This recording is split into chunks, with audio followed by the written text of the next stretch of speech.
بسم اللہ الرحمن الرحیم. ساری تعریف اللہ کے لیے، درود اور سلام محمد اور آل محمد.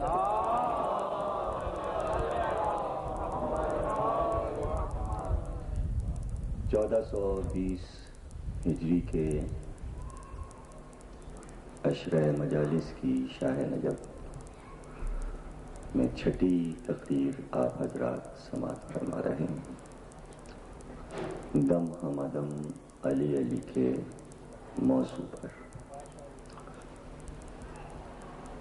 موضوع سے آپ کو اندازہ ہوا ہوگا کہ ہم علی علی کہنا کیوں پسند کرتے ہیں. کوئی بھی دنیا کا نعرہ دنیاوی مقاصد کے لیے ہوتا ہے. دنیا میں ہر قوم، ہر مذہب، ہر ملک، ہر سیاسی پارٹی کا اپنا نعرہ ہے، اور عام طور سے پوری دنیا میں یہی مشہور ہے کہ پارٹیاں صرف نعرے بازی کرتی ہیں. نعرے کے ذریعے عوام کو اپنی طرف مائل کرتی ہیں، اور کسی کا منشور یہ ہوتا ہے کہ ہمارے نعرے کا مطلب یہ ہے کہ ہم روٹی کپڑا اور مکان دیں گے، ہمارے ساتھ آؤ گے تو اسمبلی کی سیٹیں ملیں گی. یعنی ہر نعرے میں دنیا کی کوئی نہ کوئی لالچ شامل ہے. علی علی کائنات کا وہ نعرہ ہے جس میں کوئی لالچ شامل نہیں ہے.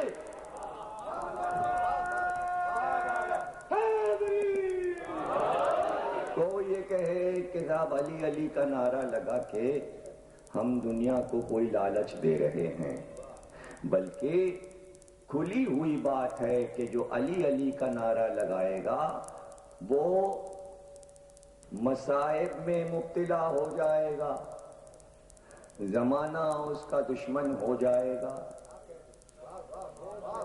یعنی یہ معلوم ہے کہ پریشانیوں میں پڑ جائیں گے، اور پھر اس نعرے کی طرف بلانا، یہ مقصد میرے سمجھ میں نہیں آتا. نہ آنے والوں کا مقصد سمجھ میں آتا ہے، نہ بلانے والوں کا مقصد سمجھ میں آتا ہے کہ خود سے نعرہ لگا کے مصائب میں پڑ جائیں.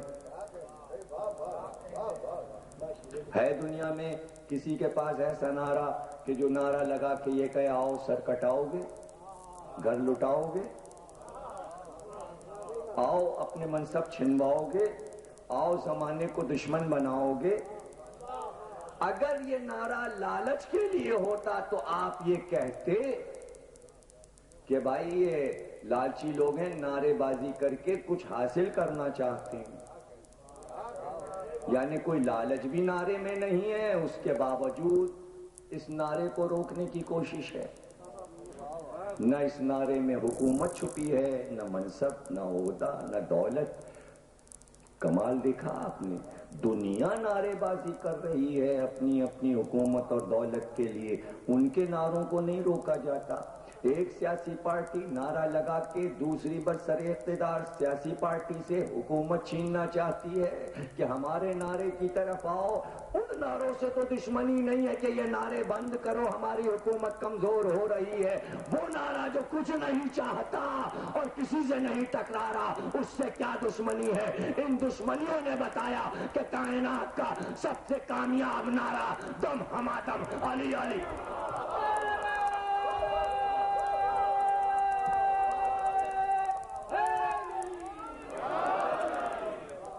سب سے کامیاب نعرہ. اور کوئی یہ کہے کہ وقت ضائع کیا جائے علی علی کر کے. ارے ہم تو اتنی تیز بولتے ہیں کہ جو نعرہ لگواتا ہے وہ مجھے رکواتا ہے کہ ٹھہریے نعرہ لگانا ہے، یا نعرے لگانے کی فرصت کہاں ہے، اس لیے کہ ہر سانس میں علی سمائے ہوئے.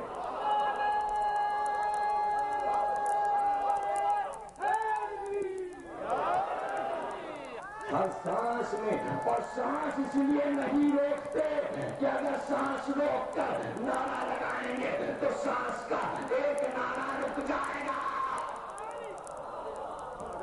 اس لیے کہ ہر سانس میں علی علی، ہر سانس میں علی علی، اور جتنے نعرے لگاتے جائیں، جتنے نعرے لگا، یہ کوئی نہ سمجھے کہ اس نعرے علی سے علی زندہ ہو رہے ہیں، نہیں، اس نعرے میں راز یہ ہے کہ جب تک یہ نعرے علی علی کے ہیں تب تک خدا ہے،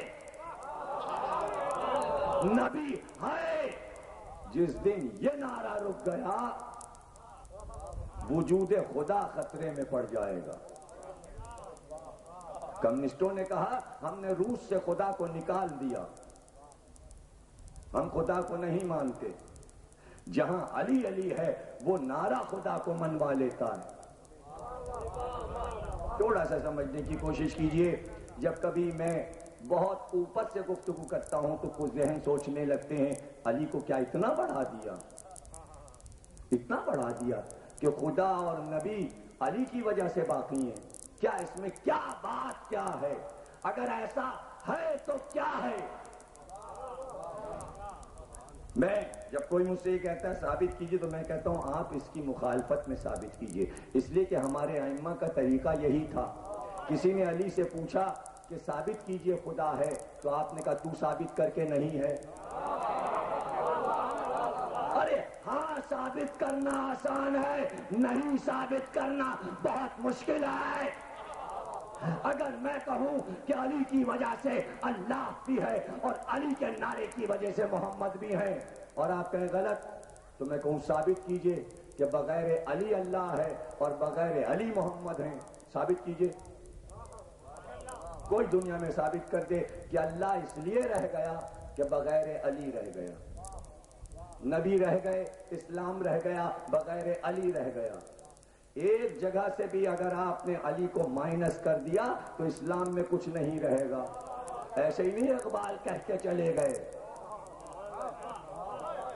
ایسے ہی نہیں کہہ کے چلے گئے، یعنی سمیٹ کر ساری بات۔ اور اقبال کیا کہیں گے، غالب کیا کہیں گے، میر کیا کہیں گے، آپ کیا کہیں گے، اور ہم کیا کہیں گے، ساری کائنات کی قوت اور اسلام کے سارے ایمان کو سمیٹ کر رسول نے کہا یہ ہے کل ایمان۔ اصل چیز تو ایمان ہے۔ آج تک دنیا پریشان ہے کہ جب رسول اللہ نے کل ایمان کو سمیٹ کر علی میں رکھ دیا کہ یہ ہے کل ایمان، تو پھر وہاں کیا بچا؟ جو بیٹھے تھے وہ کیا تھے؟ حدیث تو مستند ہے نا، کل ایمان جا رہا ہے، تو کل ایمان علی ہے تو پھر نبی کہاں ہیں؟ اگر سوچنے پر آئیں اور تبصرہ کرنے پر آئیں کہ کل ایمان علی ہے تو اللہ کہاں ہے اور نبی کہاں ہے؟ تو کیوں نہیں کہتے کہ علی جا رہے تھے گویا نبی جا رہے تھے؟ بھئی جب نفس کہہ دیا تو نفس اور جسم الگ الگ ہیں کیا؟ علی جا رہے ہیں کل ایمان بن کے، گویا میرا نفس جا رہا ہے، میرا نفس جا رہا ہے کل ایمان۔ کیوں؟ اس لیے کہ اگر نفس آج زندہ بچ کے آ گیا تو نبی زندہ رہے گا، اور اگر نفس ہی مر گیا تو کل نفس ذائقۃ الموت، ہر نفس کو موت کا مزہ چکھنا ہے۔ علی کو اللہ نے نفس نبی بنا کر یہ بتایا کہ یہ زندہ ہے اور قیامت تک زندہ رہے گا، نفس زندہ تو جسم زندہ۔ علی زندہ ہے اس لیے سب کچھ زندہ ہے، اور علی زندہ رہیں گے اس لیے سب کچھ زندہ رہے گا۔ جہاں خدا سے بیر ہو جائے، جہاں دنیا نبی کو نہ مانے، یہودی عیسائی آپ کے نبی کو بحیثیت نبی نہیں مانتے، ایک عظیم انسان کی حیثیت سے مانتے ہیں۔ ایک مجوسی آپ کے نبی کو، وہ اپنے اللہ کو تو مانتا ہے، آپ کے اللہ کو نہیں مانتا۔ اس لیے کہ آپ اپنے اللہ کو اس طرح منواتے ہیں کہ اللہ ہے، اس کا ثبوت یہ ہے کہ ہم سجدہ کر رہے ہیں، ہم رکوع کر رہے ہیں، ہم نماز پڑھ رہے ہیں، ہم روزہ رکھ رہے ہیں. تبھی تو آپ اپنی مسجدوں سے اللہ کو منوا رہے ہیں، آپ اپنی عبادت سے اللہ کو منوا رہے ہیں، ورنہ آپ منوا کیسے رہے ہیں؟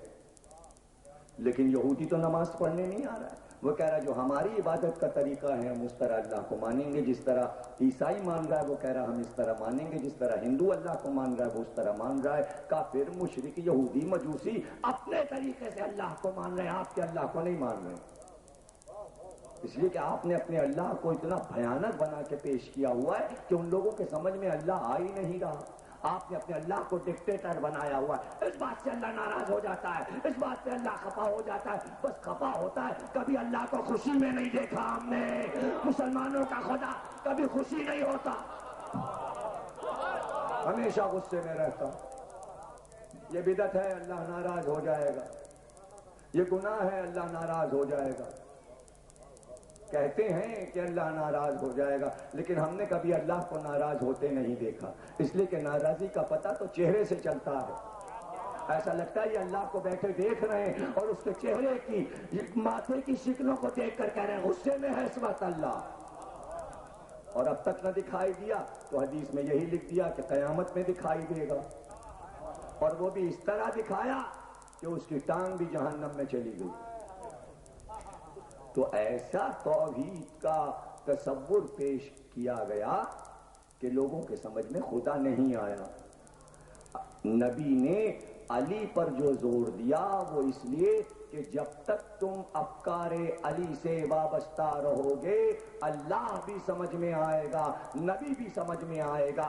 جہاں علی کو چھوڑ دیا گیا نہ نبی سمجھ میں آیا نہ اللہ سمجھ میں آیا.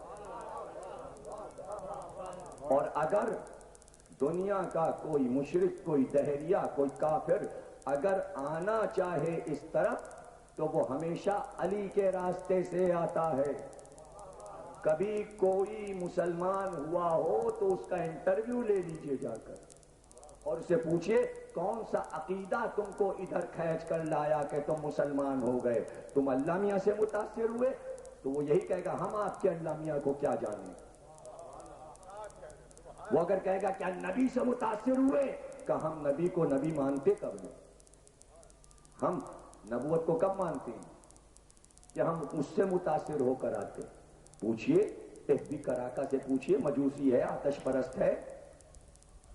الیکسٹر ویکلی ہندوستان کا بڑا رسالہ اس کا ایڈیٹر ہے، کتاب لکھ کے چلا گیا اور پھر علی آ گئے اور پھر علی آ گئے، کتاب کا نام ہے اور پھر علی آ گئے.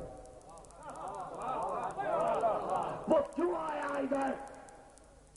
صرف علی کی وجہ سے آیا، علی کی وجہ سے آیا. خود لکھتا ہے اپنی کتاب میں کہ میری پڑوس میں ایک بوڑھی عورت رہتی تھی اور میں اپنے خواب اس سے بیان کر دیتا تھا. رات میں نے یہ دیکھا، رات میں نے یہ دیکھا، رات میں نے یہ دیکھا. تو وہ بوڑھی عورت اسے سمجھاتی تھی کہ تم جو کچھ دیکھ رہے ہو اور جو تمہارے خواب میں آ رہا ہے وہی تمہاری مدد کرے گا. اس لیے کہ کراکا کو کینسر تھا، کینسر. اور اس پریشانی میں وہ بمبئی میں راتوں کو جب سوتا تو کوئی خواب دیکھتا اور وہ بوڑھی عورت کہتی کہ ایک دن وہی آئیں گے اور تم کو بلائیں گے اور تمہیں لے جائیں گے، تمہارا علاج کریں گے، تم ٹھیک ہو جاؤ گے. سارے خواب اس نے لکھے اور جو کچھ اس بوڑھی عورت سے، اس کی پڑوسن سے جو گفتگو ہوئی اس کو لکھا. اور پھر اس نے بتایا کہ ایک دن آنے والے نے مجھ سے یہ کہا ہم تمہارا انتظار کر رہے ہیں، آؤ. اور کراکا نے پتہ لگایا وہی رہتے ہیں، کہاں ہیں، کہاں ملاقات ہوگی. علی چاہتے تو کراکا کو وہیں بمبئی میں ٹھیک کر دیتے، لیکن چاہا کہ دنیا کی سیر کرے، وہاں آئے، میرا دربار دیکھے، باب مدینۃ العلم کو دیکھے. جب شہر کے دروازے کو دیکھے گا تو شہر سمجھ میں آئے گا تو نبی کو مانے گا. جب نبی سمجھ میں آئے گا تو اللہ کو مانے گا جس نے نبی کو بھیجا. علی جب بھی بلاتے ہیں توحید کی طرف بلاتے ہیں، اس لیے نبی نے کہا اپنی مجلسوں کو زینت دو ذکر علی سے. یہ کیا خیال ہے کہ علی علی کر کے ہم اللہ کو بھول گئے ہیں یا نبی کو بھول گئے ہیں؟ علی تو سمبل ہے خدا تک پہنچنے کا، نبوت کو سمجھنے کا پھیر ہے۔ پاسپورٹ بنوایا، پہنچا، کہتا ہے مخصوصی تھی اور اتنا مجمع تھا راستے میں کہ جہاں سے میری گاڑی روک لی گئی، پھر میرا پاسپورٹ روک لیا گیا کہ تم مجوسی ہو، تم نہیں جا سکتے، روک لیا گیا، خود لکھتا ہے وہ، روک دیا گیا۔ اور پھر یہ کہتا ہے کہ اسی مجمع میں نہ معلوم کون تھا کہ جس نے میرے سینے پہ ہاتھ رکھا اور میرا بازو پکڑا کہ کراکاؤ، تمہیں کوئی نہیں روک سکتا۔ کہتا ہے اب جو میں نے محسوس کیا تو میرا سینہ علی کی زری سے لپٹا ہوا تھا۔ یہاں پہ کہتا اور پھر علی آ گئے، میری مدد کرنے علی آ گئے، سب مجھے روک رہے تھے اور علی آ گئے اور میں وہاں تک پہنچ گیا، ٹھیک ہوا، اپنے مرض سے ٹھیک ہوا، شفا پائی۔ علی نے کہا جاؤ کرا کر تم ٹھیک ہو، تم ٹھیک ہو گئے، تم صحت یاب ہو گئے۔ کیوں بلایا علی نے ایک مجوسی کو؟ کیوں بلایا؟ اس لیے کہ اسلام میں واحد ہستی علی ہیں کہ جن کا احترام دنیا کے ہر مذہب میں ہے۔ اتنا یہودیوں کو مارا اور قتل کیا، اس کے باوجود یہودی احترام کرتے ہیں، عیسائی احترام کرتے ہیں، ہندو احترام کرتے ہیں، اور دنیا کے ہر مذہب میں علی کا ایک نام ہے۔ دنیا کے ہر مذہب میں اپنا ان کے پاس علی کی ایک پہچان اور ایک نام ہے، اور علی کا احترام ہر جگہ کیا جاتا ہے۔ تو اس لیے رسول اللہ نے کہا تھا علی علی، کہ علی کے ذریعے سے میرا دین قائم رہے گا، میرا دین باقی رہے گا۔ اس لیے کہ رسول اللہ کو معلوم تھا کہ جو سیرت علی پیش کریں گے وہی سیرت میری سیرت ہوگی۔ 10 برس مدینے میں نبی نے جو گزارے، اس میں کتنے لوگ 10 برس میں کل سیرت دیکھ پائے؟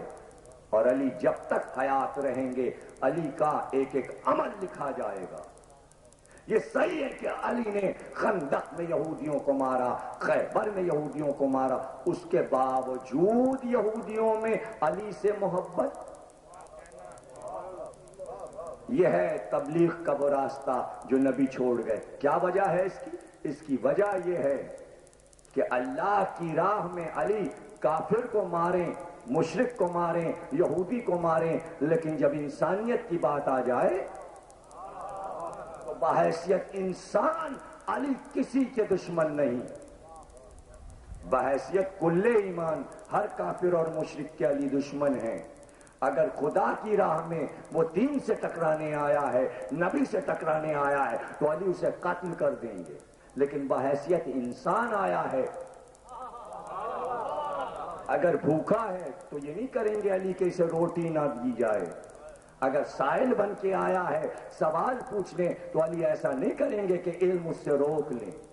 علی کی بز میں کوفے میں جب علی سلونی کہتے ہیں تو یہودی عالم بیٹھے ہوئے ہیں اور وہ اٹھ کر سوال پوچھتے ہیں، علی علم کا خزانہ لٹا دیتے ہیں۔ یہ نہیں کہ یہودی ہے تو اس کو علم نہ دو، کچھ سمجھے؟ آج مسلمان علم حاصل کرنے کے لیے یہودیوں اور عیسائیوں کے ملکوں میں جانے لگے ہیں، آکسفورڈ میں پڑھتے ہیں، پرنسٹن میں پڑھتے ہیں، تو یہ راہ کیوں ملی ہے؟ آج یہودی کہہ دیتا کہ مسلمان کو علم نہیں سکھائیں گے، مسلمانوں کو اپنی یونیورسٹی میں نہیں آنے دیں گے، اس لیے آنے دیتے ہیں کہ علی نے ہم کو علم دیا تھا۔ علی نے اپنے گھر سے اگر سائل بن کے کوئی چلا گیا ہے، کوئی یتیم گیا ہے، تو یہ نہیں کیا کہ روٹی روک لی،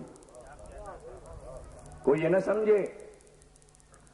دیکھیے یہودیوں سے سب دوستی کرنے کو مرے جا رہے ہیں، کوئی ملک ایسا نہیں اگر دوستی نہیں کی تو جو سالانہ آتا ہے وہ بند ہو جائے گا۔ جہاں کعبہ ہے، کعبہ جب وہ دوستی نہیں چھوڑ رہے ہیں تو کوئی اور مسلم ملک کیوں چھوڑے گا؟ اور انہیں معلوم ہے کہ تیل یہ خریدتے ہیں اور پیسے ان سے ملیں گے، تو دوستی تو کرنا ہے۔ ملک میں رہ رہے ہیں سارے ممالک میں رہ رہے ہیں یہودی. علی نے دنیا کی لالچ میں کسی سے دوستی نہیں کی. علی تو میسم جیسے سے دوستی کرتے ہیں, کمیل جیسے سے دوستی کرتے ہیں, کمبر جیسے کو دوست بناتے ہیں. علی مشرک اور کافر کو اپنا دوست نہیں بناتے, لیکن انسانیت کی سطح پر جب وہ آ کر ضرورت مند بن جاتا ہے تو اپنے اخلاق کا مظاہرہ کرتے ہیں. بھئی توجہ ہے نا, تقریر آپ کے لیے مشکل تو نہیں ہو گئی ہے, میں کچھ آپ کو سمجھانا چاہ رہا ہوں. علی اپنے گھر سے چلے اور منزل ہے کوفہ. راستے میں ایک شخص مل گیا, آپ پہچان گئے کہ یہ یہودی ہے. آپ نے اس سے پوچھا تو کہاں جاتا ہے؟ اس نے اپنی منزل بتا دی کہ قریب کے گاؤں میں جا رہا ہوں. آپ نے اس کا ہاتھ پکڑ لیا اور کہا کہ ساتھی اگر مل جائے تو راستہ آسانی سے کٹ جاتا ہے, ہم اور تو باتیں کرتے چلیں گے, راستہ کٹ جائے گا. اب وہ نہیں پہچانتا کہ یہ کون ہے. ہاتھ پکڑ کے علی لے چلے, باتیں کرتے ہوئے یہاں تک کہ اس کو کوفے کے آگے کے گاؤں تک پہنچا دیا. اس کی منزل آ گئی اور اس نے کہا میری منزل تو آ گئی, یہاں ہے میرا گھر, اور آپ کہاں جائیں گے؟ کہ میری منزل پیچھے رہ گئی. کہ آپ کا گھر پہلے آ گیا تھا تو پھر آپ گئے کیوں نہیں؟ کہ یہ اچھی بات نہیں ہے کہ تو نے سفر میں میرا ساتھ دیا اور آگے کا راستہ تو اکیلے کاٹے اور میں اپنا مطلب حاصل کر لوں کہ مجھے ساتھی مل گیا اور میں اپنے گھر چلا جاتا اور بعد کا راستہ تجھے تنہائی میں چھوڑ. میں نے سوچا پہلے تجھے تیری منزل تک پہنچا دوں, پھر میں واپس آ کر اپنے گھر چلا جاؤں گا. اس نے کہا یہ بات کسی عام آدمی میں تو نہیں ہو سکتی, آپ اپنا نام بتائیے, آپ کون ہیں؟ کہا میں علی ہوں. جیسے ہی نام سنا قدموں پہ گر پڑا. اب جو سر اٹھایا قدموں سے تو یہ کہتا کہتا دم ہما دم علی علی, دم ہما دم علی علی.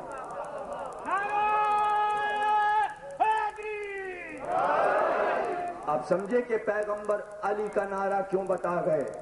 اس لیے کہ جو علی کو دیکھے گا, جو علی کو ملے گا, وہ کلمہ پڑھے بغیر نہیں رہے گا, وہ کلمہ پڑھے بغیر نہیں رہ سکتا. اور پھر جب شہر علم کا دروازہ بنا کر گئے ہوں تو نبی کو یہ معلوم ہے کہ علم کی راہ سے آئیں گے. تبلیغ رک چکی, اب کوئی مسلم ممالک کہیں تبلیغ کر کے کسی کو مسلمان نہیں بناتا, اس لیے کہ اب مشکل ہے کہ کوئی تبلیغ کرنے نکلے اور کسی عیسائی ملک میں جا کے یہ کہے ہم تبلیغ کرنے آئے, بھگا دیے جائیں گے. ہاں عیسائی آ کر تبلیغ کر جاتا ہے دوسرے ملکوں میں, یہودی کی پرائیویٹ کمپنیاں اپنی تبلیغ کر جاتی ہیں, لیکن مسلمان تبلیغ نہیں کر پا رہا. آج اگر تبلیغ کا دروازہ کھلا ہے تو حسین کی یہ مجلسیں ہیں. جا کے آپ امریکہ اور یورپ میں معلوم کیجئے کہ ہر علم کا شائق مجلس میں پہنچتا ہے. کتنے اسکالر میرے جاننے والے ہیں امریکہ اور یورپ کے کہ جو ان مجلسوں پر پی ایچ ڈی کر رہے ہیں, حسین کی عزاداری پر پی ایچ ڈی کر رہے ہیں, اور کراچی سے لے کر ہندوستان تک اور یورپ اور امریکہ تک پی ایچ ڈی کرنے کے لیے 10 دن مجلس میں جا کر بیٹھتے ہیں, اس لیے کہ ان کا ریسرچ ورک ہے. کیا کہیں اور بھی کسی اور اجتماع پر کبھی پی ایچ ڈی ہوا؟ آپ حیران ہو جائیں گے. فرانس کے ایک اسکالر نے صرف اس بات پر پی ایچ ڈی کی ہے کہ دنیا میں علم کے پٹکے اور پنجے کتنے طریقے کے بن چکے ہیں, اسے چھپا ہوا موجود ہے. صرف ڈیزائننگ پٹکوں اور پنجوں کی اس پر ریسرچ ہوئی ہے کہ لاکھوں طریقے کے پٹکے اور پنجے بن چکے. آپ بیٹھے کہاں ہیں؟ مسلمان کس سطح پر ہے؟ اگر میں صرف یہ بتانا شروع کروں کہ صرف اس پر پی ایچ ڈی کر چکا ورجینیا یونیورسٹی کا اسکالر صرف اس بات پر پی ایچ ڈی کر چکا ہے کہ یہ کیسے ایک وقت میں ہو سکتا ہے کہ آدھے گھنٹے ہزاروں کا مجمع ہنس رہا ہو، مسکرا رہا ہو، اور 5 منٹ کے بعد 15 منٹ کے لیے رونے لگے۔ بھائی کچھ سن رہے ہیں، سمجھ رہے ہیں؟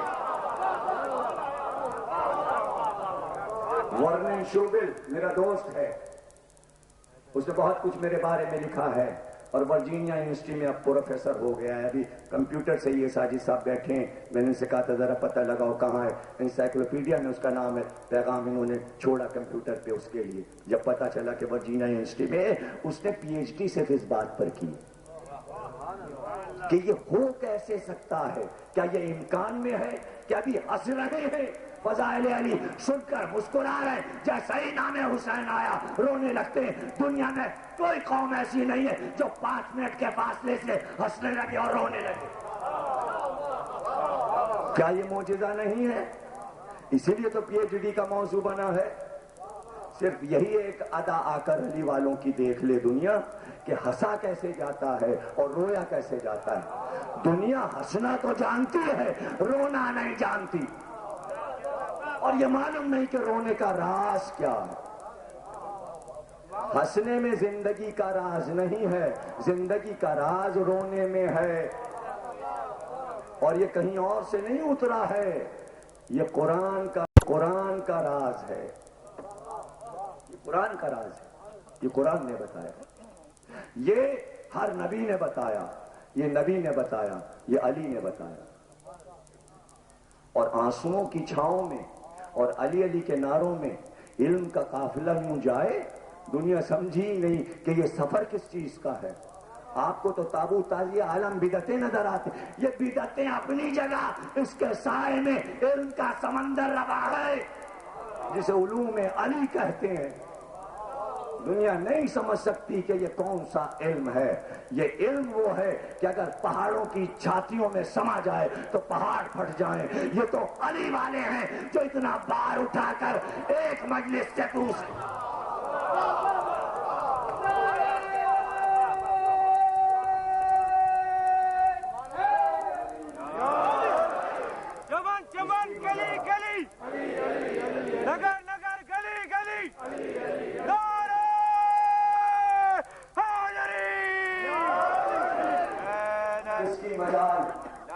کہ جو اپنے دماغ میں اس علم کا بہاؤ اٹھا سکے۔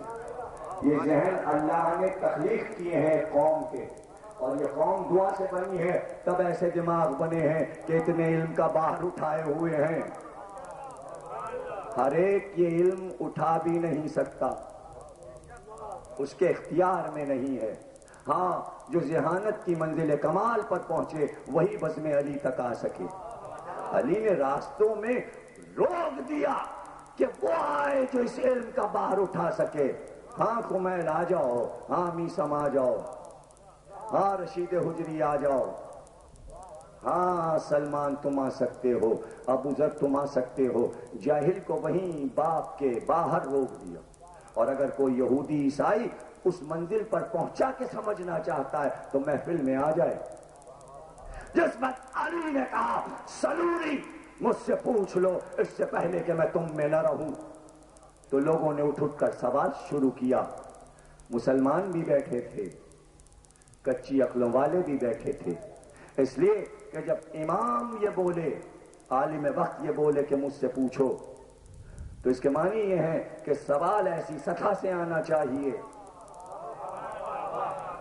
سوال ایسی سطح سے آنا چاہیے کہ فرش اور ممبر کا زینہ برابر ہو جائیں، ورنہ جاہل جہالت کا سوال کرے تو عالم کیا جواب دے گا، اور اس کو کیا ملے گا، اس کا نتیجہ کیا ملے گا؟ پہلے شاگرد کی سطح دیکھی جاتی ہے۔ تو سعد ابن ابی وقاص جیسا صحابی بھی بیٹھا ہوا تھا، ابن سعد کا باپ جو کربلا کا قاتل ہے سب سے بڑا حسین کا، اس کا باپ بھی بیٹھا ہوا تھا، اور اس نے سوال کیا، یا علی بتائیے میرے سر پر کتنے بال ہیں؟ آپ نے سوال کی سطح دیکھی؟ تو علی نے جواب دیا کہ اگر میں نے بتا بھی دیا کہ کتنے بال ہیں تو تو گن کر یقین کیسے کرے گا کہ میں نے سچ کہا ہے؟ کیا تو اپنے سر کے بالوں کو گن سکتا ہے؟ جا بس بس اتنا بتائے دیتا ہوں، تیرے گھر میں اس وقت میرے بیٹے حسین کا قاتل پل رہا ہے، پرورش کر رہا ہے تیرے گھر میں۔ ابن سعد پیدا ہو چکا تھا، کجا میں یہ بتا رہا ہوں۔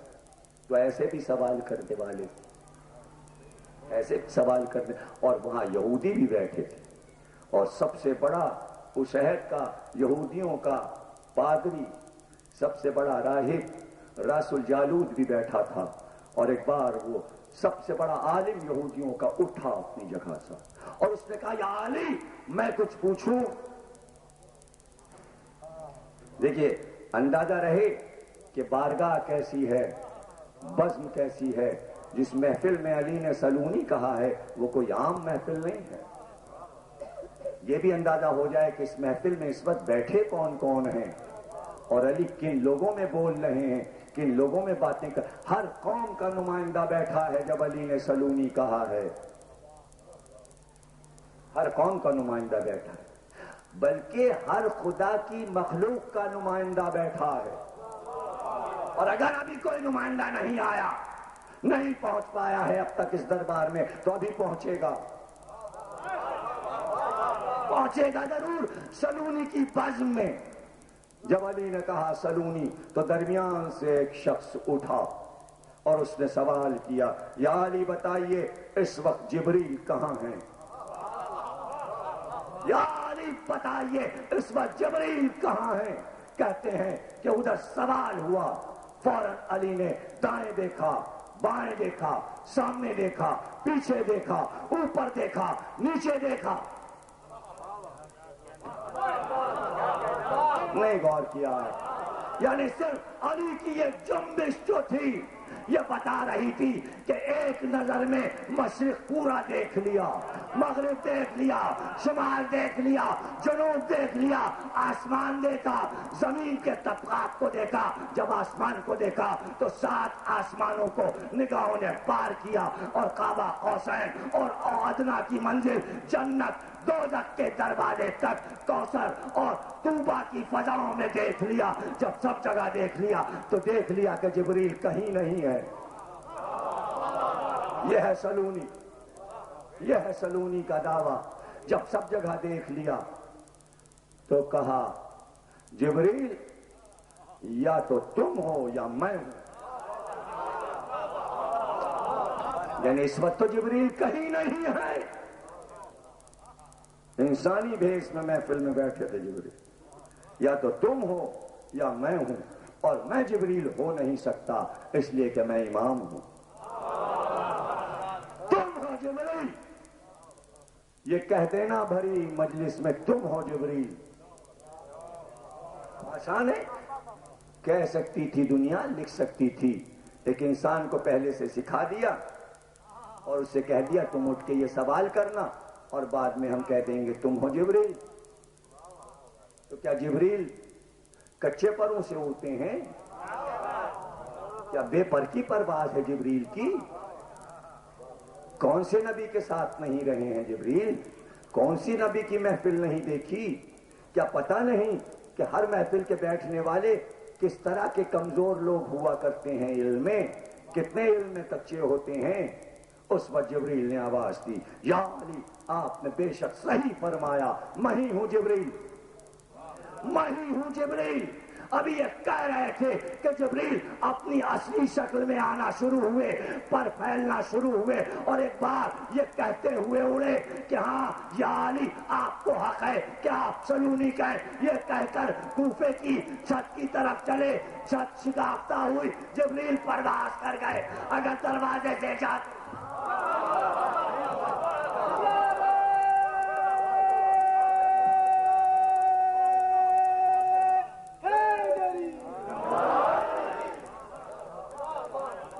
دیوار توڑ کر بتایا، اور پھر دیوار جڑ بھی گئی، بتایا اس کی بزم میں بیٹھتا ہوں جس کے لیے دیوار توڑنا اور جوڑنا بھائی علم کی بارگاہ ہے، علم کی بارگاہ ہے، اور اشارہ کرتا ہے ہر علم کی بارگاہ میں بیٹھنے والا علم کی طرف اشارہ کر. اب سمجھ گئے سلونی کی بارگاہ کیسی ہے. اور اس محفل میں راس الجالوت یہ پوچھے یا علی میں کچھ پوچھوں؟ ہاں کیوں نہیں راس الجالوت، پوچھو کیا پوچھنا چاہتے ہو. راس الجالوت اپنی جگہ سے اٹھا اور اس نے کہا یا علی میں نے توریت و انجیل و زبور میں یہ پڑھا ہے کہ اللہ اپنے ہر نبی اور ہر نبی کے ولی کا امتحان لیتا ہے، اور ہر نبی کے 3 امتحان لیے گئے، ہر ولی کے 3 امتحان لیے گئے. یا علی آپ بھی آخری نبی کے ولی ہیں، آپ کا اللہ نے کیا امتحان لیا؟ اتنا ہی جواب تھا نا کہ علی بتا دیتے میرا کیا امتحان ہوا. کہ راس الجالوت ہر نبی اور ہر ولی کا امتحان ہوا، لیکن 3 امتحان ہوئے، لیکن میرے امتحان سب سے الگ ہیں. راس الجالوت نبی کی زندگی میں میرے 7 امتحان اللہ نے لیے، بعد نبی پھر 7 امتحان لیے، میرے 14 امتحان لیے گئے. بیٹھ جا راس الجالوت، میں بتاتا ہوں کہ میرا پہلا امتحان بچپنے میں ہوا جب میں 11 برس کا تھا، اور وہ دعوت ذوالعشیرہ تھی جب نبی نے مجھ سے کہا تھا کہ کھانے کا انتظام کرو، اور سب کو بلایا گیا تھا، اور نبی نے پہلے دن یہ کہا تھا کہ ہم یہ دین پیش کرتے ہیں، کون ہماری مدد کرے گا. اس دن میرا پہلا امتحان اللہ نے لیا، اور وہ میں تھا کہ اٹھ کر میں نے کہا یا رسول اللہ میں آپ کا مددگار ہوں، میں آپ کی مدد کروں گا. نہیں غور کیا آپ نے غور نہیں کیا.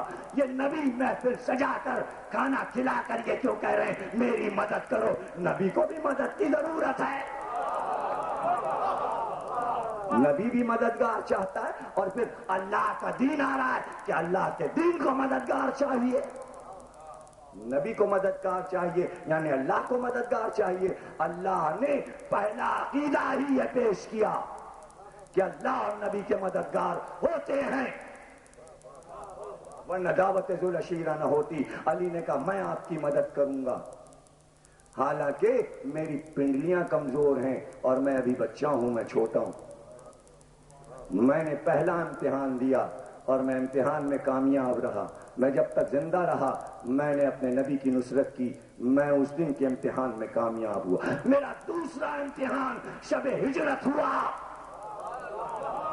میرا دوسرا امتحان شب ہجرت ہوا جب 40 پہلوانوں نے نبی کا گھر گھیر لیا تھا، اور اس وقت جب جبریل نے آ کر نبی کو بتایا کہ چاروں طرف دشمن ہے اور آپ کو نکل کر جانا ہے، اور اللہ یہ کہتا ہے اپنے بستر پر علی کو سلا دیجئے، تو اس وقت نبی نے بلا کر مجھ سے کہا یا علی میرے بستر پر سو جاؤ تاکہ میں نکل کر چلا جاؤں. تو اس وقت میں نے یہ پوچھا تھا کہ اس بستر پر آپ کے سونے سے کیا آپ کی جان بچ جائے گی؟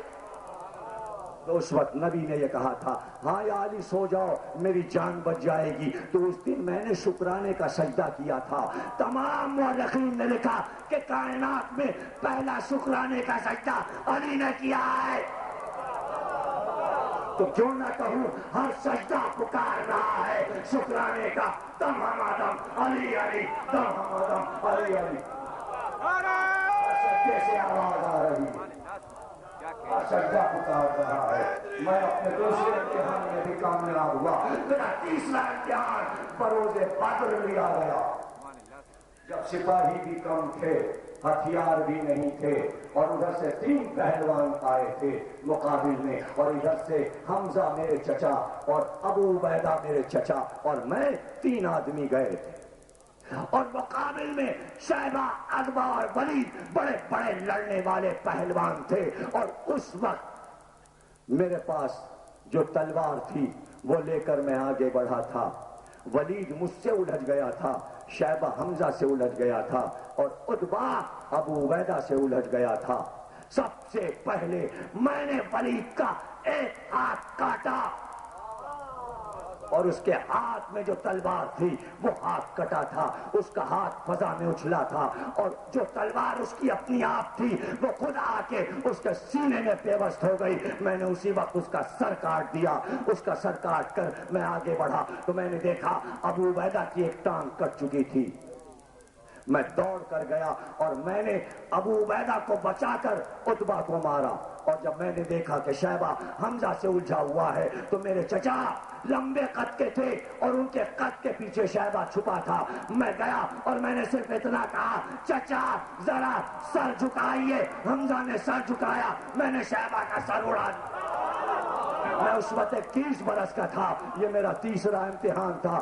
راس الجالوت میرا چوتھا امتحان اس وقت ہوا کہ جب نبی اکیلے رہ گئے اور احد کے میدان میں سب چھوڑ کر نبی کو بھاگ گئے، لیکن میں کیا کرتا کہ میری تلوار ٹوٹ گئی، میری تلوار ٹوٹ کر ٹکڑے ٹکڑے ہو گئی، میں خالی ہاتھ تھا، لیکن میں دوڑ پڑا کہ اگر نبی نہیں ہے تو علی کے جینے کا کیا فائدہ۔ میں علی کے گرد پروانے کی طرح پھرنے لگا کہ میں کسی کو آنے نہیں دوں گا۔ ایسے میں آسمان سے اللہ نے میرے لیے ذوالفقار بھیجی، اور جب میرے ہاتھ میں ذوالفقار آ گئی تو میں نبی کے گرد پروانے کی طرح پھرتا جاتا، اور ناقے پہ بیٹھا ہوا نبی یہ کہتا جاتا یا علی ادھر سے آیا، یا علی ادھر سے آیا، اور میں مارتا جاتا مارتا جاتا مارتا جاتا۔ یہ میرا چوتھا امتحان۔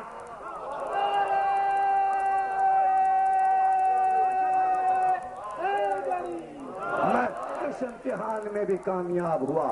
میرا 5واں امتحان بروز خندق ہوا، جب عمر ابن عبد ود آواز دے رہا تھا اگر تم میں کوئی شجاع اور بہادر ہے تو باہر آئے، مجھے مارے تو جنت میں جائے، میرے ہاتھ سے مارا جائے تو جنت میں جائے۔ اور اس وقت کوئی نہ تھا جو نکلتا، میں نے آواز دی تھی انا لہو، اور جب میں چلا تو میرے بھائی نے کہا آج کل ایمان کل کفر کے مقابل جا رہا ہے، اور جب میں اس کے مقابل پہنچا اس نے مجھ پہ وار کیا، میں نے اس کے وار کو قطع کیا، اس نے دوسرا وار کیا، اور جب میں نے وار کیا تو میں نے ایک وار میں عمر جیسے بہادر کی دونوں ٹانگیں کاٹ، اور جب وہ گر گیا تو میں اس کے سینے پہ بیٹھ گیا۔ میں نے چاہا کہ سر کاٹ لوں، لیکن اس نے لعاب دہن میرے چہرے پہ پھینک دیا، میں اس کے سینے سے اتر گیا۔ یہ میرا امتحان تھا، یہ میرا 5واں امتحان تھا۔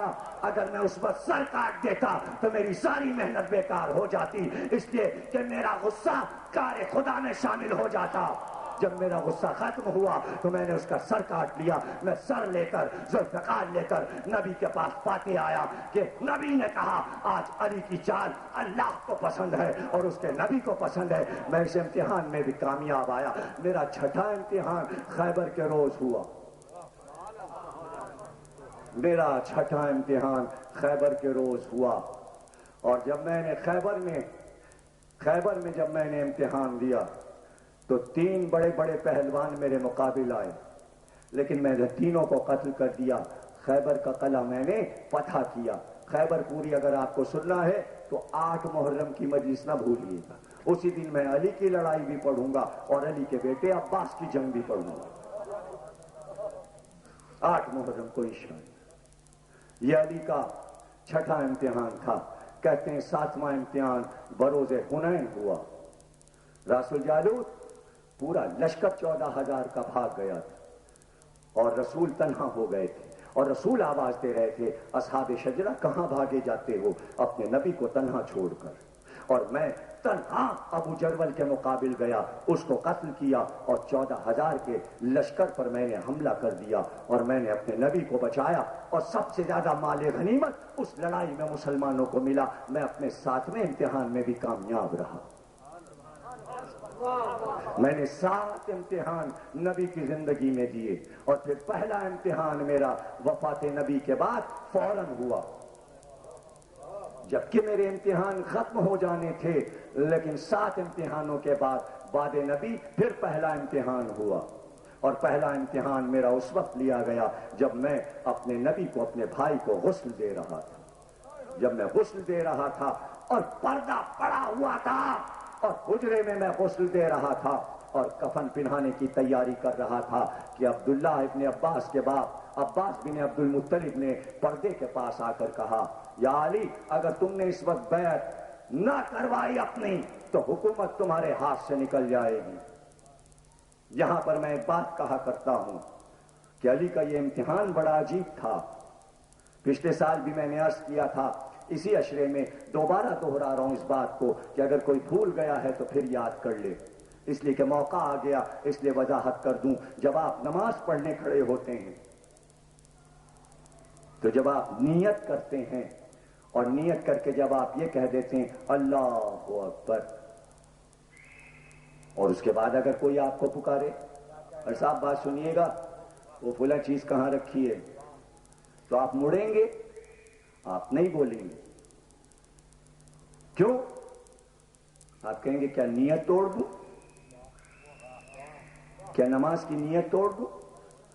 اسلام میں کوئی نیک عمل ایسا نہیں جس کی نیت نہ ہو.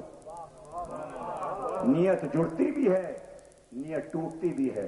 جب نماز کی نیت ہے، روزے کی نیت ہے، خمس کی نیت ہے، تو جہاد کی بھی نیت ہے. 8 محرم کو عرض کروں گا کہ جہاد کی نیت کیا ہے. اب یہاں کون سی نیت میں علی کی بتا رہا ہوں. دعوت ذوالعشیرہ میں نیت کی تھی کہ جب تک زندہ رہوں گا نبی کی نصرت کروں گا. اگر علی جنازے پر بیعت کر لیتے تو رخ جنازے کی طرف سے موڑنا پڑتا، ہاتھ پردے کے باہر جاتا، دنیا کہتی جنازہ چھوڑ کر حکومت کی طرف چلے گئے، نیت ٹوٹ جاتی. کیا سب کے سمجھ میں میری بات نہیں آئی؟ کچھ کہا ہے میں نے؟ علی نے کیا جواب دیا؟ یہی جواب دیا کہ چچا حکومت کے لیے اور بیعت کے لیے اس کو چھوڑ دوں جس کے لیے جیا ہوں. اس آخری وقت میں ادھر سے رخ موڑ کر حکومت کے لیے ہاتھ پھیلاؤں. علی ہاتھ نہیں پھیلاتا حکومت کے لیے. اس کا نام ہے علی. اس لیے ہم علی علی کرتے ہیں کہ یہ علی کا کردار ہے. ایسا کردار کسی کا نہیں ہے. لوگ حکومت کے لیے دوڑ پڑے. علی وہ ہے کہ جو نبی کے جنازے کے آگے حکومت کی حقیقت نہیں سمجھتا. کہا راس الجالود بعد نبی یہ میرا پہلا امتحان تھا، میں اس میں کامیاب رہا. ایک طرف حکومت تھی، ایک طرف عظمت نبوت تھی. میں نے حکومت کو ٹھکرا دیا، عظمت نبی کو باقی رکھا. یہ میں تھا کہ قبر میں نے اپنے ہاتھ سے بنائی، اپنے ہاتھ سے میں نے جنازہ اتارا. امتحان اگر کامیاب ہو تو انعام اسی وقت مل جاتا ہے. بیچ بیچ میں چند جملے بھی آپ کو دے رہا ہوں. علی کہتے جا رہے ہیں بس میں سلونی میں، لیکن سمجھانے کے لیے بچوں کو کہ پہلا امتحان علی کا تھا. علی اس میں کامیاب ہوئے کہ نبی کی قبر بنا کر جنازے کو اپنے ہاتھ سے اتار کر جہاں آفتاب رسالت غروب ہوا، اب جنازے کو رکھ کے جب جھکے اور جب رکھ چکے اور قبر سے اٹھے تو لوگوں نے منظر دیکھا کہ جہاں آفتاب رسالت غروب ہوا وہیں سے آفتاب امامت طلوع. یہ تھا انعام علی کا کہ پھر کوئی علی کے آفتاب جیسے چہرے کو غروب نہیں کر سکا. سب مر گئے، علی ہی باقی رہے چوتھی خلافت کے لیے. اور بڑا جملہ کہہ دیا، ورنہ علی پہلے مر جاتے. خدا کو دکھانا تھا کہ سب مر جائیں گے، پھر ایک دن تم یہیں آؤ گے. یہ آفتاب وہ ہے جو کبھی غروب نہیں ہوتا. کیا تھی حکومت اور کئی برس حکومت کی. پھر علی کا پیریڈ سب سے بڑا رہا. 25 برس بعد وفات نبی حکومت قائم ہے، اور پھر 4.5 سال پھر جوڑ لیجئے. مگر وہ حکومت کیا، علی کی حکومت تو اب تک قائم ہے. جہاں جہاں علم کا سفر وہاں علی کی حکومت. جہاں اچھے ذہن، جہاں اچھے دل، وہاں علی کی حکومت. علی کی حکومت باقی. یہ میرا پہلا امتحان تھا. دوسرا امتحان اس وقت ہوا کہ جب وصیت ہوئی اور وصیت کے وقت کسی اور کا انتخاب ہوا. دنیا میرے پاس آئی تھی کہ ایسا کیوں ہوا، لیکن میں اس وقت بھی امتحان دے کر آگے نکل گیا. میرا تیسرا امتحان اس وقت ہوا جب شورا ہوئی اور میرا نام شورا میں آیا تو لوگوں نے مجھ سے کہا شورا میں جائیں گے تو آپ قتل ہو جائیں گے. عبداللہ ابن عباس نے کہا وہاں آپ کے قتل کر دینے کا انتظام ہے؟ تو علی نے اس وقت جواب دیا میں ان کے باپ داداؤں سے کب ڈرا تھا جو میں ان سے ڈر گیا، اس لیے میں شورا میں چلا گیا۔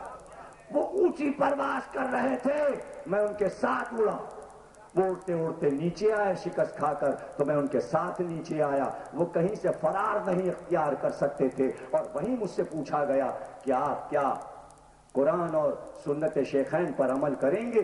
تو علی نے جواب دیا کہ قرآن پر عمل کروں گا اور اپنی سیرت پر عمل کروں گا، اپنی بصیرت سے عمل کروں گا۔ جس دن علی نے یہ کہہ دیا کہ سیرت شیخین کو میں پسند نہیں کرتا، اسی دن سے علی والے شیخوں کو پسند نہیں کرتے۔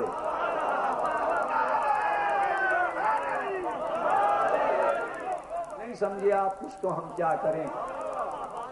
ہم کیا پڑھ رہے ہیں، آپ کیا سن رہے ہیں، ہمیں نہیں معلوم۔ اگر کوئی شیخ بھی کوئی روایت لکھتا ہے، اگر علی کے خلاف لکھے، ہم وہ روایت نہیں لیتے۔ شیخوں کی قسمیں ہیں، اور محاورہ مشہور ہو گیا شیخی نہ دکھائیے۔ علی والے کسی کی شیخی برداشت نہیں کرتے، اس لیے کہ شورا میں فیصلہ ہو چکا ہے۔ یہ علی کا تیسرا امتحان تھا۔ بعد وفات نبی فرماتے ہیں کہ پھر میرا امتحان اس دن ہوا جب جمل کی لڑائی سجی۔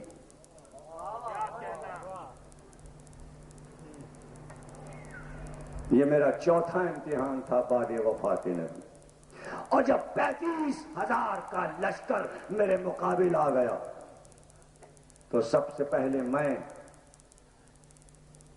میدان جنگ کا لباس پہن کر تلوار لے کر آگے بڑھا، تو دنیا نے دیکھا کہ 25 برس کے بعد جب ذوالفقار نکلی تو دنیا سمجھ چکی تھی علی بوڑھے ہو چکے، لیکن جب میں نے پہلا وار کیا تو دنیا سمجھی کہ علی بھی جوان ہے، علی کا وار بھی جوان، اور شام ہوتے ہوتے لڑائی میں نے فتح کر لی۔ یہ میرا چوتھا امتحان، اور پھر میرا پانچواں امتحان صفین کے میدان میں ہوا، اور صفین کے میدان میں جہاں عقائد ٹکرا رہے تھے وہاں میں نے پکار کر کہا کہ جس طرح تنزیل قرآن پر میں نے جنگ کی تھی، آج تعویل قرآن پہ جنگ کر رہا ہوں، اور میں اپنے پانچویں امتحان سے بھی کامیاب گزرا۔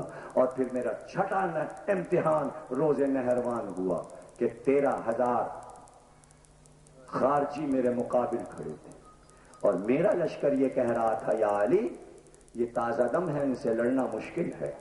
تو میں نے اپنے ساتھیوں سے کہا تھا لڑائی ہوگی، لڑائی ہوگی، اور ان کے 13 بچیں گے اور میرے صرف 13 مارے جائیں گے۔ 13,000 میں ان کے 13 بچے اور میرے صرف 13 مارے گئے، اور میں نے لڑائی سے پہلے مارے جانے والوں کے نام اور ولدیتیں بتا دی اور بچنے والوں کے نام اور ان کی ولدیتیں بتا دی۔ راس الجالوت بعد جنگ جب ان کے چہرے دیکھے گئے تو جو میں نے بتایا تھا وہی ہوا، تو میرا چھٹا امتحان بھی کامیاب ہوا۔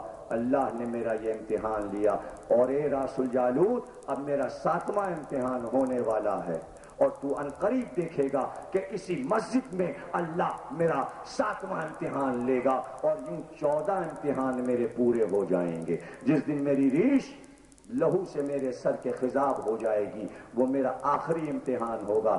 راس الجالوت علی نے 14 امتحان دیے ہیں۔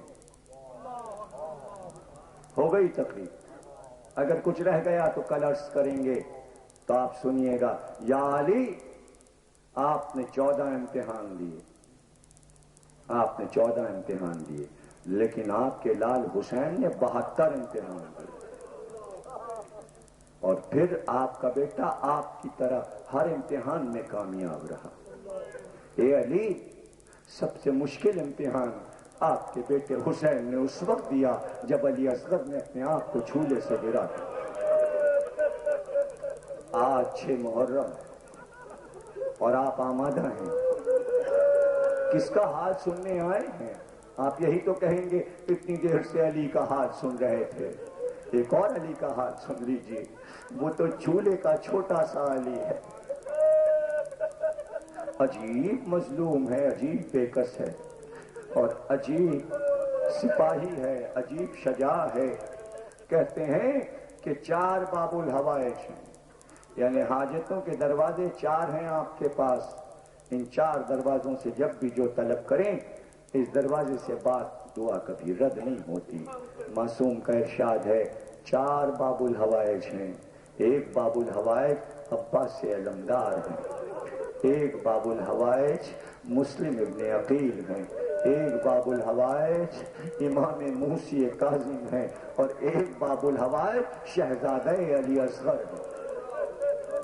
یہ 4 باب الحوائج ہیں، یہ حاجتوں کے پورا کرنے کے دروازے ہیں.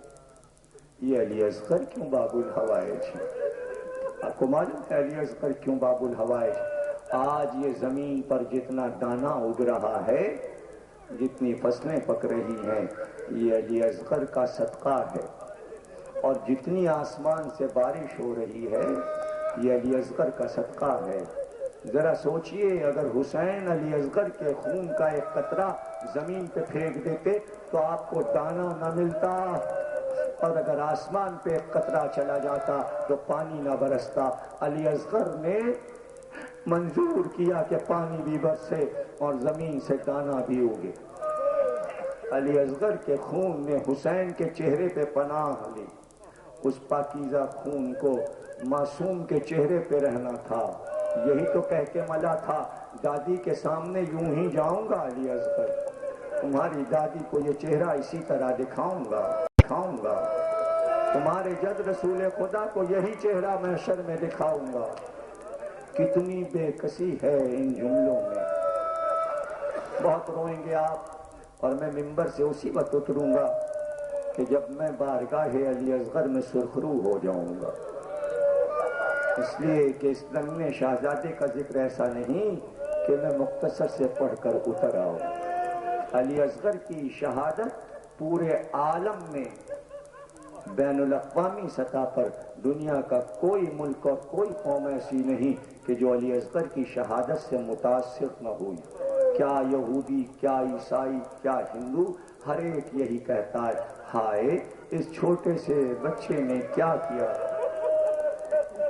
چھوٹا بچہ بھی کسی کا دشمن ہو سکتا ہے. محرم ہے، اگر آپ دنیا کی سیر کرنے نکل جائیں اور یہ ارادہ کریں کہ ہم سب جگہ کا محرم جا کر دیکھیں، اگر آپ کے امکان میں ہو کہ جہاز پر بیٹھ کر دنیا کے ملکوں میں جائیں اور جب وہاں کے جلوس دیکھیں گے تو کہیں کافر تازیہ اٹھا رہے ہوں گے، کہیں نصرانی تازیہ اٹھا رہے ہوں گے، کہیں مجوسیوں نے محرم کی یاد رکھ. دنیا کی کوئی قوم ایسی نہیں ہے جو غم حسین کسی نہ کسی صورت سے نہ مناتی ہو. اتنے بڑے عظیم حسین ہیں کہ ہر ایک کے یہاں ایک عظیم ہستی ہیں حسین.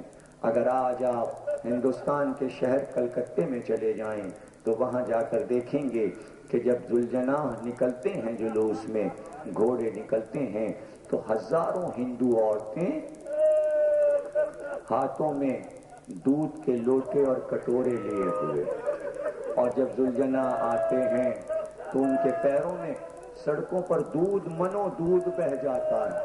اور اگر کوئی پوچھتا ہے یہ دودھ کیوں بہاتی ہو تو وہ یہی کہتی ہیں حسین کے لشکر میں ایک بچہ دودھ پیتا تھا، اس کو ظالموں نے پانی نہیں دیا، اس کی یاد میں کہ اگر ہم وہاں ہوتے تو علی اصغر کو دودھ پلاتے. ہم علی اصغر کو دودھ. آذربائیجان میں ایران کی سرحد پر اور عراق میں، آذربائیجان میں تو اب تک یہ دستور ہے کہ پوری کربلا تمثیل میں دکھائی جاتی. عراق میں بھی پہلے ایسا ہوتا، شام میں بھی ایسا ہوا کرتا تھا کہ کوئی جوان علی اکبر بن جاتا، کوئی قاسم بنتا، کوئی عباس بنتا، اور ایک طرف یزید کا لشکر بھی بنایا جاتا تھا. لیکن جب بھی یہ رسم عاشور کو ہوتی تو ہمیشہ ایک پریشانی ہوتی تھی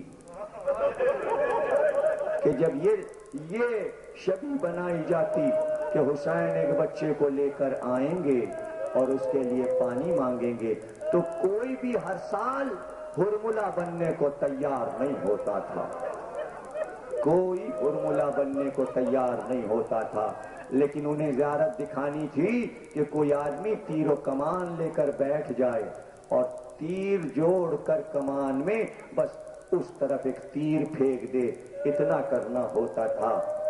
ایک ایک سے پوچھا لیکن کوئی تیار نہیں ہوا کہ ہم ہرملا نہیں بنیں گے، تو سب نے طے کیا کسی ایسے آدمی کو بلا کر لاؤ جو واقعہ کربلا جانتا ہی نہ ہو، اس کو ہم چند پیسے دے دیں گے اور وہ یہ کام کر دے تاکہ تمثیل اور زیارت پوری ہو جائے۔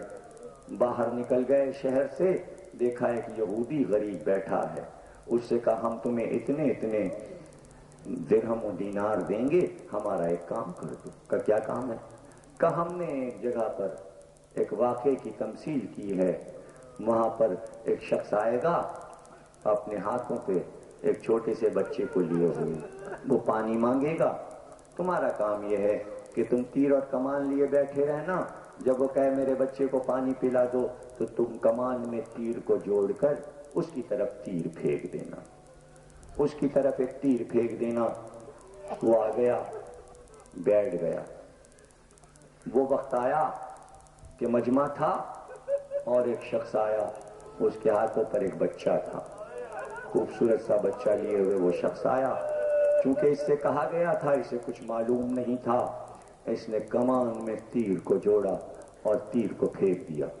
لیکن جب وہ شخص آیا اور اس نے پکار کر کہا میرا بچہ پیاسا ہے، اس کو تھوڑا سا پانی دے دو، تو پہلے تو اس کے ہاتھ تھر تھر آئے، لیکن چونکہ مزدوری پر آیا تھا، آخر کمان میں تیر جوڑ کر اس نے ارادتاً تو نہیں لیکن بے اختیار تیر کو پھینک دیا۔ لیکن جب تیر پھینک چکا تو ایک بار اپنا سر پیٹنے لگا، رونا شروع کیا، چیخنا شروع کیا، اپنے سینے کو پیٹنا شروع کیا، اپنے کپڑے پھاڑنے، لوگوں نے گھیر لیا، کہا تجھ کو کیا ہوا؟ کہا بس اتنا بتا دو میں نے جو تیر پھینکا ہے وہ بچے کو لگا تو نہیں ہے، یہ بتاؤ بچہ زندہ ہے؟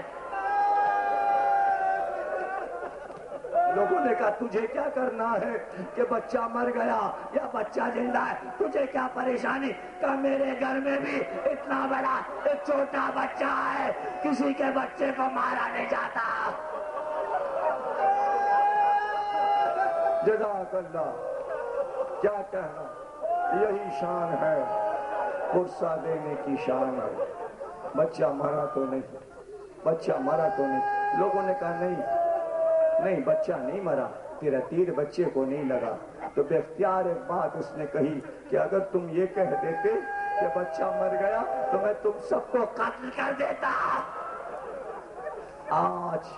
آج صدیوں کے بعد ایک یہودی صرف زیارت دیکھتا ہے، شبی دیکھتا ہے، تو یہ عالم اس کا ہو جاتا ہے۔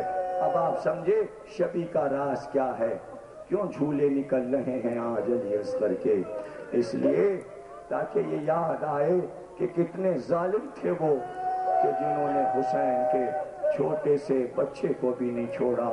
تقریر خاتمے پر پہنچی، آخر میں بس یہ عرض کرنا ہے، ابھی مجھے ایک اور مجلس میں بھی شہادت علی اصغر پڑھنا ہے، ایک اور مجلس سے شہادت علی اصغر پڑھ کر آ رہا ہوں، لیکن نہ یہاں دہرانا ہے نہ وہاں اس بات کو دہرانا ہے۔ ایک اور بات آپ کے سامنے پیش کر کے میں تقریر ختم کر رہا ہوں۔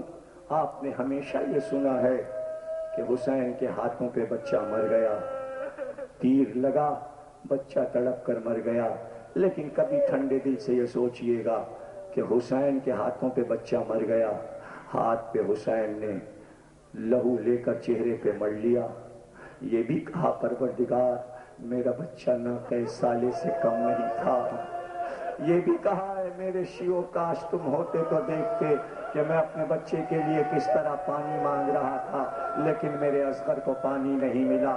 آپ نے یہ بھی سنا ہے کہ حسین اس بلندی سے اترے علی اصغر کو لے کر تو سر کو جھکائے ہوئے چلے۔ آپ نے یہ بھی سنا ہے اور عمل عاشورہ میں یہ عمل کرتے ہیں کہ حسین 7 بار خیمے کی طرف بڑھے اور پیچھے ہٹے۔ آپ کو معلوم ہے یہی لانا چاہتا تھا آپ کو کہ حسین پہ جو گزری وہ گزری، لیکن کبھی یہ بھی تفصیل سنی کہ ماں پہ کیا گزری۔ وہ یہیں پہ تقریر ختم ہو رہی ہے۔ حسین کے لیے یہ مشکل منزل تھی کہ ماں کو کیسے خبر دیں کہ رباب، لیکن پھر ہمت کر کے در خیمہ پر آواز دی، رباب آجا، اپنے بچے کو لے لے۔ یہ بڑی کٹھن منزل تھی۔ رباب انتظار میں تھی کہ میرا آقا، میرا والی اصغر کو پانی پلا کر لائے گا، لیکن کہتے ہیں رباب سے پہلے سکینہ در خیمے پر آ گئی اور دامن پکڑ کر کہا، بابا اصغر نے پانی پی لیا، میرے بھیا کو پانی مل گیا، میرے اصغر کی پیاس بجھ گئی۔ اب کیا سکینہ کو جواب دیں اور کیا رباب سے کہیں؟ کہتے ہیں کہ تمام بیویاں اس وقت در خیمہ پر آ گئی تھیں۔ عجیب گھڑی تھی، سب بیویاں موجود تھیں، لیکن اللہ نے امتحان رباب کہ ایک بار حسین نے رباب سے کہا، اے ام رباب، میں تمہارا کون ہوں؟ کہا، آپ میرے والی ہیں، آپ میرے وارث ہیں، آپ میرے امام ہیں، آپ میرے امام ہیں۔ کہا، ام رباب، میں جو کچھ کہوں گا صبر کرو گی؟ کہا، آقا کیوں نہیں، امام حکم دے اور میں صبر نہ کروں؟ تو کہا، رباب ذرا اپنے ہاتھوں کو پھیلا دے۔ رباب نے اپنے ہاتھوں کو پھیلایا، ایک بار کا رباب، اللہ کی ضمانت کو کچھ دیر کے لیے ہاتھوں پہ لے لو۔ بھائی بڑی مشکل منزل ہے۔ رباب نے اپنے ہاتھوں پر علی اصغر کو لے لیا، امام نے وعدہ لیا تھا، اس لیے رباب چیخ کر نہیں روئی، رباب نے فریاد نہیں کی، ہاں ایک جملہ کہا۔ جیسے ہی علی اصغر پہ نظر پڑی، بے اختیار کہا، اللہ اللہ، عرب میں تیری عمر کے بچے بھی نہر کیے جاتے ہیں، نہر کیے جاتے ہیں۔ بس رباب نے یہ منظر دیکھا کہ قناعت کی آڑ میں بیٹھ کر، گھٹنوں کو زمین پر ٹیک کر، رباب کے آقا نے کمر سے ذوالفقار نکال کر ایک بار ننھی سی قبر بنانا شروع، قبر کھودنا شروع کی۔ جب قبر کھود چکی تو ایک بار حسین کھڑے ہوئے، کہا، رباب لا اللہ کی امانت کو واپس کر دے۔ ارے کائنات میں، دنیا میں کہیں آپ نے سنا ہے کہ کسی ماں کا بچہ ماں کے سامنے گاڑا گیا ہے؟